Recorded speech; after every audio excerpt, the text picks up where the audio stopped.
ನಮಸ್ಕಾರ ವೀಕ್ಷಕರೇ, ತಮ್ಮೆಲ್ಲರಿಗೂ ಕೂಡ ನಮ್ಮ ಚಾನೆಲ್ಗೆ ಆತ್ಮೀಯವಾದ ಸ್ವಾಗತ. ಬನ್ನಿ ವೀಕ್ಷಕರೇ, ಇವತ್ತಿನ ಚಿನ್ನ ಹಾಗೂ ಬೆಳ್ಳಿ ಬೆಲೆಗಳು ಯಾವ ರೀತಿ ಇದೆ, ನಿನ್ನೆಗಿಂತ ಹೋಲಿಕೆ ಮಾಡಿದ್ರೆ ಇಂದು ಕಡಿಮೆಯಾಗಿದೆಯಾ ಅಥವಾ ಜಾಸ್ತಿಯಾಗಿದೆಯಾ ಅನ್ನೋದರ ಬಗ್ಗೆ ಸಂಪೂರ್ಣ ಮಾಹಿತಿಯನ್ನು ತಿಳಿದುಕೊಳ್ಳೋಣ. ಅದಕ್ಕೂ ಮುಂಚೆ ಈ ವಿಡಿಯೋಗೊಂದು ಲೈಕ್ ನೀಡಿ ಮತ್ತು ನೀವಿನ್ನೂ ನಮ್ಮ ಚಾನೆಲ್ ಅನ್ನು ಸಬ್ಸ್ಕ್ರೈಬ್ ಆಗಿಲ್ಲ ಅಂದ್ರೆ ಮರೆಯದೆ ಸಬ್ಸ್ಕ್ರೈಬ್ ಆಗಿ. ಮೊದಲನೆಯದಾಗಿ ಇವತ್ತಿನ ಬೆಳ್ಳಿಯ ಬೆಲೆಯನ್ನು ನೋಡುವುದಾದರೆ, ನಿನ್ನೆ ಪ್ರತಿಯೊಂದು ಕೆಜಿ ಬೆಳ್ಳಿಗೆ 2,70,000 ರೂಪಾಯಿ ಇದ್ದಂತಹ ಬೆಳ್ಳಿಯ ದರವು ಇಂದು ಪ್ರತಿಯೊಂದು ಕೆಜಿ ಬೆಳ್ಳಿಗೆ 2,75,000 ರೂಪಾಯಿ ಆಗಿದೆ. ನಿನ್ನೆಗಿಂತ ಹೋಲಿಕೆ ಮಾಡಿದ್ರೆ ಇಂದು ಬೆಳ್ಳಿಯ ದರದಲ್ಲಿ 5,000 ರೂಪಾಯಿಯಷ್ಟು ಏರಿಕೆ ಕಂಡಿದೆ. ಇನ್ನು ಈ ದಿನದ ಆಭರಣದ ಚಿನ್ನ ಅಥವಾ 22 ಕ್ಯಾರೆಟ್ನ ಚಿನ್ನದ ಬೆಲೆಯನ್ನು ನೋಡುವುದಾದರೆ, ಪ್ರತಿಯೊಂದು ಗ್ರಾಂ ಚಿನ್ನಕ್ಕೆ 14,600 ರೂಪಾಯಿ ಇದೆ.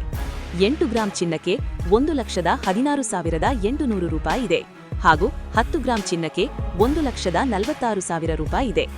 ಇನ್ನು ನಿನ್ನೆ ಇದೇ 22 ಕ್ಯಾರೆಟ್ನ ಚಿನ್ನ ಪ್ರತಿ 10 ಗ್ರಾಂಗೆ 1,44,250 ರೂಪಾಯಿ ಇತ್ತು. ನಿನ್ನೆಗಿಂತ ಹೋಲಿಕೆ ಮಾಡಿದ್ರೆ 22 ಕ್ಯಾರೆಟ್ನ ಚಿನ್ನದ ಬೆಲೆಗಳಲ್ಲಿ ಪ್ರತಿ 10 ಗ್ರಾಂಗೆ 1,750 ರೂಪಾಯಿಯಷ್ಟು ಏರಿಕೆ ಕಂಡಿದೆ. ಇನ್ನು ಈ ದಿನದ 24 ಕ್ಯಾರೆಟ್ನ ಚಿನ್ನ ಅಥವಾ ಗಟ್ಟಿ ಚಿನ್ನದ ಬೆಲೆಯನ್ನು ನೋಡುವುದಾದರೆ, ಪ್ರತಿಯೊಂದು ಗ್ರಾಂ ಚಿನ್ನಕ್ಕೆ 15,928 ರೂಪಾಯಿ ಇದೆ. 8 ಗ್ರಾಂ ಚಿನ್ನಕ್ಕೆ 1,27,424 ರೂಪಾಯಿ ಇದೆ ಹಾಗೂ 10 ಗ್ರಾಂ ಚಿನ್ನಕ್ಕೆ 1,59,280 ರೂಪಾಯಿ ಇದೆ. ಇನ್ನು ನಿನ್ನೆ ಇದೇ 24 ಕ್ಯಾರೆಟ್ನ ಚಿನ್ನ ಪ್ರತಿ 10 ಗ್ರಾಂಗೆ 1,57,370 ರೂಪಾಯಿ ಇತ್ತು. ನಿನ್ನೆಗಿಂತ ಹೋಲಿಕೆ ಮಾಡಿದ್ರೆ ಇಂದು 24 ಕ್ಯಾರೆಟ್ನ ಚಿನ್ನದ ಬೆಲೆಗಳಲ್ಲಿ ಪ್ರತಿ 10 ಗ್ರಾಂಗೆ 1,910 ರೂಪಾಯಿಯಷ್ಟು ಏರಿಕೆ ಕಂಡಿದೆ.